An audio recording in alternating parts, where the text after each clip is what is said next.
Vapor barriers. Are they overhyped or do they actually work? Building code says that you need a 6 mil vapor barrier in your crawl space in order to count as proper 2-code vapor barrier system. However, a 6 mil poly is never going to actually do the job because they're so easy to rip and tear. Vapor barrier systems only work if they're installed perfectly and they have no rips and no tears. So now you know you don't want a 6 mil vapor barrier just to meet building code. So what is it that you do want? When you're shopping for vapor barriers, something really important to keep in mind is you want to have a fiber reinforced vapor barrier. When you have a fiber reinforced vapor barrier, it makes it much more resistant to rips and tears.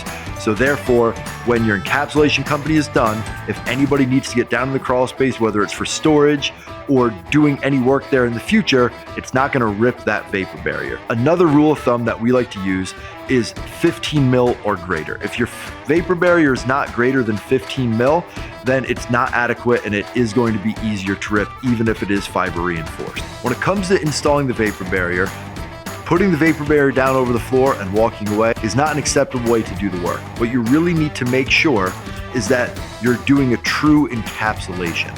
What that means is every single penetration through that vapor barrier is 100% sealed, and where you connect your vapor barrier to the wall, that is also sealed, whether it's with caulking or spray foam. You need to make sure that when you're doing your install of your vapor barrier, you're not just taking the problem and channeling it into other avenues around the top edge because it's not sealed or through penetrations. You install a high quality vapor barrier, but you do the install wrong, it's just as bad as having a poor quality vapor barrier to begin with.